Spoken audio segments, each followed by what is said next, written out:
langsung naik ke atas untuk memesan dan membawa. Terima kasih Pak. Yang pertama bantuan atau hibah dari pemerintah Provinsi Papua Barat Daya untuk Politeknik Kelautan dan Perikanan Sorong, di mana pada penganggaran tahun 2023 kemarin kami mendapatkan hibah bantuan sebesar 1,5 miliar rupiah. Terima kasih Pak.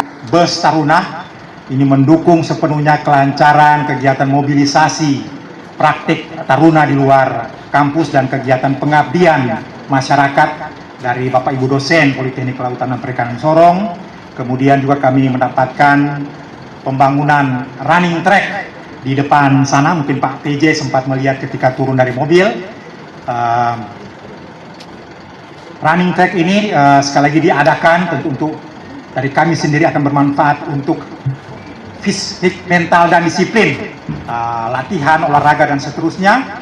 Dalam hal ini pemakaiannya tidak hanya dari kami sendiri juga Pak PJ, tapi juga dari masyarakat yang ada di sekitar kampus Politeknik Kelautan dan Perikanan Sorong.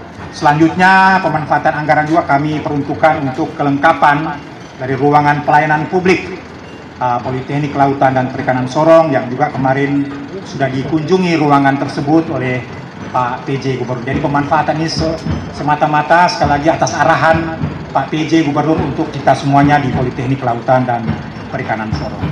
Izinkan kami melaporkan pemanfaatan sekali lagi tanah hibah ini. Yang pertama sekali lagi pengadaan bus Taruna yang berkapasitas untuk kendaraan 20 orang. Kemudian telah sekali dimanfaatkan untuk kegiatan-kegiatan yang sudah kami sampaikan tadi.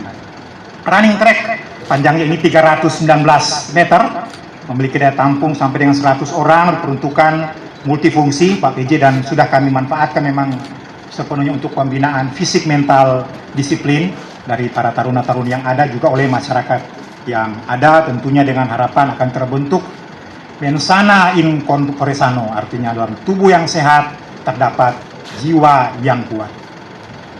Kemudian tentu layanan-layanan publik yang sudah kami laporkan tadi. Dan Pak PJ Gubernur, di hadapan kita ada taruna-taruni yang telah melaksanakan kegiatan teaching factory, budidaya perikanan dengan membudidayakan udang faname. Kami menyebutkan busmetik, jadi tambak udang skala kecil yang saat ini Pak PJ bisa saksikan sendiri nanti sebentar bersama-sama untuk melakukan panen budidaya udang faname. Hal ini menunjukkan bahwa anak-anak kita, terutama anak kita dari Papua, mampu menghasilkan produk kultivasi berbasis blue economy. Tambak ini merupakan satu-satunya modeling air laut yang beroperasi di tanah Papua secara intensif.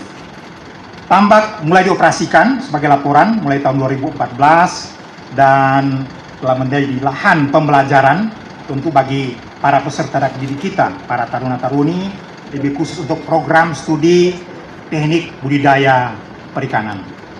Taruna kita menebar benih udang sejumlah 150.000 ekor udang, Pak PJ Gubernur, sebagai laporan, dengan luas lahan yang ada 1.700 meter persegi, dan insya Allah hari ini kita akan mampu menghasilkan produksi 2,5 ton udang faname dengan size 50. Tentu tambak modeling seperti ini tengah menjadi inspirasi bagi kita semua bahwa kampus ini adalah tempat yang terbaik untuk mendidik SDM kelautan dan perikanan.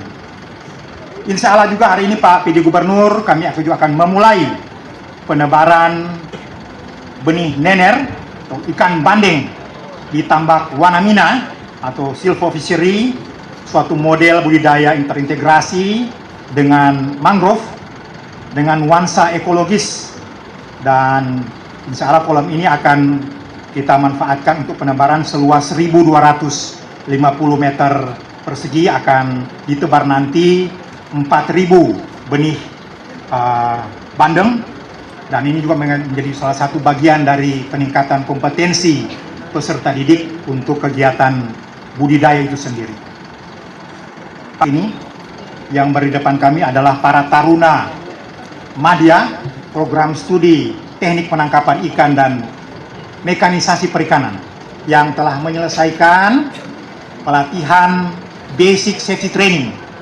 Basic safety training atau pelatihan keselamatan diri di laut ini merupakan suatu kebutuhan dan kompetensi yang memang harus dimiliki oleh seorang calon-calon pelaut. Jadi dalam hal ini peserta didik kami program studi teknik penangkapan ikan dan mekanisasi perikanan telah menjalani diklat selama 10 hari di mana instruktur langsung dari Balai Pelatihan dan Penyuluhan Perikanan Ambon, Maluku. Jadi para peserta telah mendapatkan materi-materi untuk menjadi seorang nakoda, calon nakoda maupun kepala kamar mesin. Keterampilan terkait dengan teknik penyelamatan di laut itu mereka harus miliki dan menjadi satu persyaratan untuk mereka mendapatkan buku pelaut. Ini tentunya kami fasilitasi semua lewat penganggaran yang ada di Politeknik Kelautan dan Perikanan Sorong. Bahwa sertifikasi kepelautan yang memang akan mereka dapatkan sebagai peserta didik di Politeknik Kelautan dan Perikanan Sorong untuk prodi TPI dan MP selain BST juga akan mendapatkan sertifikat pendamping jasa adalah ahli nautika kapal perikanan tingkat 1 atau ANKAPIN sebagai satu prasyarat untuk menjadi seorang nakoda kapal perikanan.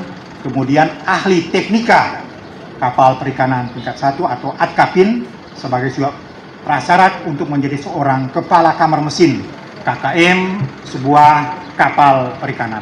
Ini terfasilitas semua lewat penganggaran yang ada di Politeknik Kelautan dan Perikanan Sorong.